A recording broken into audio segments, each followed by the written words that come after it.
We are going to begin this morning with another American community reeling from deadly gun violence. The shooting happened yesterday morning at Appalachian High School in Winder. That's roughly 45 miles northeast of Atlanta. Investigators say a student armed with an AR-style weapon shot and killed two 14-year-old students and two teachers. 9 other people were taken to the hospital with injuries. Classes have been canceled through the end of the week. All of this unfolding just 35 days into the new school year, marking the deadliest school shooting in Georgia's history. One student shared her account of the terrifying moment with our Jericka Duncan. All I remember is him at the door, the teacher seeing him at the door, saying over the intercom, like, oh, he's here, students going to open the door, then backing up from the door, I guess if they saw something, and then you kind of see him turn more to like my right side, and then you just hear about 10 to 15 shots.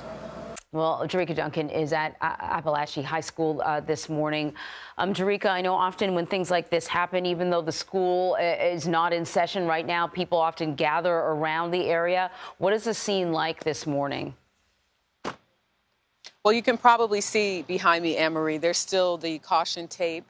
There are a number of vehicles in the parking lot to my right and also to my left where you can't see. But essentially, you can only imagine that some of those belong to the students or even staff that were just trying to get out of here yesterday as they gathered, not knowing what exactly was going on in the moments after hearing those gunshots. To give you a sense of what is happening, though, in the community, this morning, the local Starbucks is closed. And there was a message on Facebook by a woman who said she's the store manager and that her son is a sophomore and that he lost his football coach. And that because the community is mourning, that they will not have that store open today or tomorrow. We know that the schools have shut down in this area. So we imagine people will probably gather here at the school later. There'll be news conferences possibly to update the media on what's next. We know there was a prayer vigil last night, but I think it's really starting to sink in with some of the people that I have spoken to in the short time that I've been here. This is something they'll never forget. I mean, we've been on many of these school shootings now over the course of my career. I know you've covered them as well, Anne-Marie. And it's different when it happens to your school or when it happens in your hometown. And that's the sentiment that we're hearing. People have seen this play out before, but when it happens to your place that you call home or that you think is safe, it changes you. It changes you without a doubt. Indeed. Are we learning anything more about the victims? Well, what I can tell you, and we should definitely mention their names, 14-year-olds Mason Schermerhorn and Christian Angula, and then the teachers that were killed in this are Christina Ermy and Richard Aspinwall. Richard Aspinwall is the one that was referred to in the Facebook message, who was a football coach. And you see him there on the screen along with the other 3 that died in this tragedy. Something that stuck out to me this morning, Gail King spoke to one of the students, and he talked about Christina Ermy and said that she was a math teacher. He didn't do well in algebra. He had to take it again. But she was the type of teacher that didn't make him feel insecure about it. He reminisced about some of the jokes that she would tell and always reminding him to get to class on time. So I'm sure we're going to learn more about these incredible students, the teachers, but definitely a tough time for those. And we're learning more about a safety system, too, that authorities say help to prevent even more deaths. Yeah, that is really remarkable, and we're probably going to end up talking about that a little bit later. But what about the suspect in this case? I know it's super early in terms of the investigation, but anything about a motive or who this person is? Yeah, so 14 years old. Police have him in custody. He's expected to appear in court tomorrow. Something that I think shocked many of us as we were getting the news last night is the press release where the FBI acknowledged that they had been notified by an anonymous tip of someone last year, May of 2023. So he was 13 years old, led authorities to his house because of online threats to commit a school shooting. They talked to his father. The father acknowledged he's a hunter. He had guns. But at the time, the suspect denied that he had made any type of online threats talking about a school shooting. And here we are more than a year later. So we do know that there were concerns about his behavior, apparently. We're expecting to learn a little bit more about the timeline of events, if anybody knew any more about what he was planning to do. But that's pretty much what we do know at this hour, Anne-Marie. All right, Jericka, thank you very much.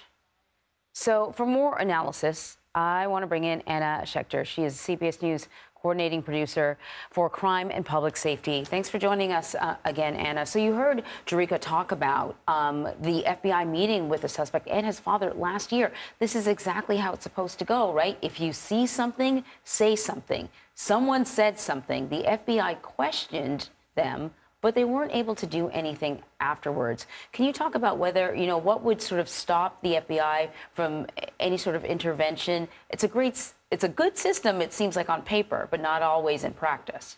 It's a great question. Look at the FBI at the national level. They were able to actually track this threat to a school, figure out that it was coming from Georgia, alert the Atlanta FBI, the local office, who then alerted the local police, who then went and found the family and questioned the father about this 13-year-old boy's threats online. At the time, the boy denied it, but the evidence was online. So all of that worked. So that system worked, and that's the great work of these federal investigators who are living online and monitoring hate. They're monitoring threats. So all of that worked. But if you look at Georgia state laws, they have the weakest gun laws, some of the weakest gun laws in the country. They are right down there in the bottom 10, where there are no red flag laws. And the father told police that he legally owned guns, that he enjoyed hunting.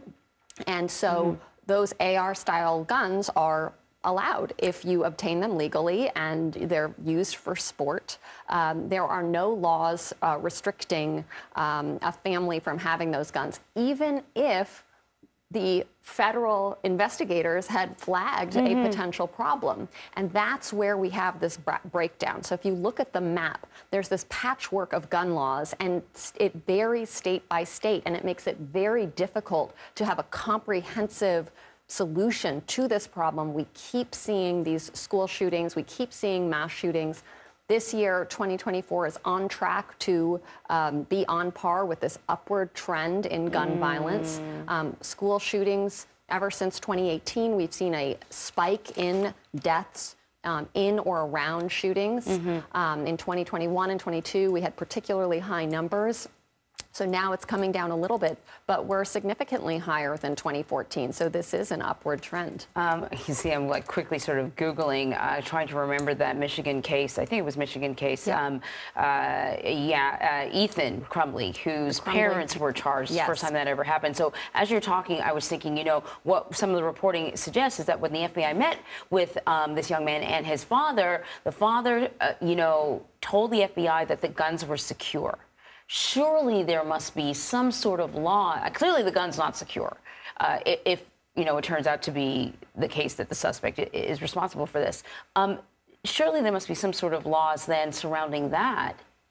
Well, the father said that the boy never had access, unsupervised access to the guns, and so at the time, and the FBI put out a statement that at the time there was no kind of legal recourse for officials to take to actually step in and confiscate those guns. So there were no laws that would have empowered. At that point, it was a local police office that sent officials to do the questioning. Geez. Well, we're going to be learning more and more about this case. It's just disturbing in any way you look at it. Anna, thank you very much. Thank you.